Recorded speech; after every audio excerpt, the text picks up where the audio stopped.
बिस्मिल्लाहिर्रहमानिर्रहीम। रमजानुल मुबारक की तैयारी कैसे करें और वो कौन से अमाल साले हैं जो इस माह में अंजाम देने अफजल तरीन हैं। रसूलुल्लाह सल्लल्लाहु अलैहि वसल्लम का ये तरीक़ेकार था कि वो रमजानुल मुबारक की तैयारी शाबान के महीने में शुरू कर देते। आइए माह रमजान की तैयारी कुछ इस तरीके से करते हैं। नंबर 1, सच्ची और पक्की तौबा। हर वक्त तौबा इस्तिग़फ़ार करना वाजिब है, लेकिन ये माह मुबारक करीब आ रहा है तो मुसलमान शख्स के लिए ज्यादा जरूरी है कि वो अपने उन गुनाहों से जल्द अज जल्द तौबा कर ले जो सिर्फ उसके और उसके रब के माबैन है, और उन गुनाहों से भी जिनका ताल्लुक हकूकुल इबाद से है, ताकि जब वो मुबारक महीना शुरू हो तो वो सही और शरअ सदर के साथ अतातो फरमाबरदारी के अमाल में मशगूल हो जाए और उसका दिल भी मुतमईन रहे। सूरह नूर आयत नंबर 31 में अल्लाह सुब्हानहु तआला कुछ इस अंदाज में फरमा रहे हैं, और ए मोमिनो, तुम सब के सब अल्लाह की तरफ तौबा करो ताकि कामयाबी हासिल कर सको।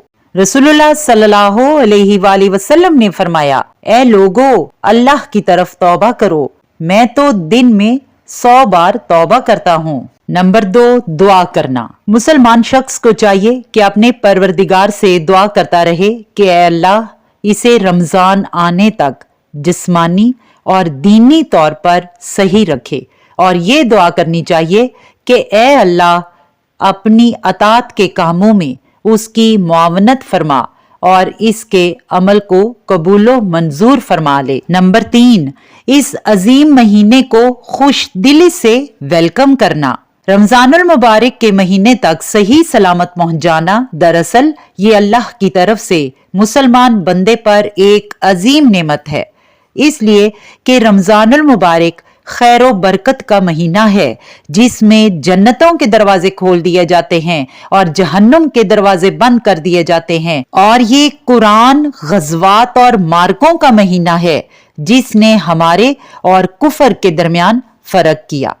अल्लाह सुब्हानहु तआला का फरमान सूरह यूनुस आयत नंबर 58 में कुछ इस तरह है, कह दीजिए कि अल्लाह के फजल और उसकी रहमत से खुश होना चाहिए, वो इससे कहीं दर्जा बेहतर है जिसको वो जमा कर रहे हैं। कुरान मजीद की तलावत करना। रमजान चूंकि कुरान का महीना है, इस महीने में कुरान नाजिल हुआ, लिहाजा इस महीने में कुरान को समझ कर पढ़ना अफजल तरीन अमल है। आइमा मुफक्किरीन ने माह रजब को खेती लगाने का महीना, माह शाबान को खेती को पानी लगाने का महीना और माह रमजान खेती काटने का महीना करार दिया है। अल्लाह रब्बुल इज्जत से दुआ है कि ए अल्लाह, तू हमें हालत ईमान के साथ, सेहत और तंदुरुस्ती के साथ इस महीने को देखना नसीब फरमा, और इस महीने की तमाम तर बरकत और फ्यूज से हमें फैज़याब फरमा।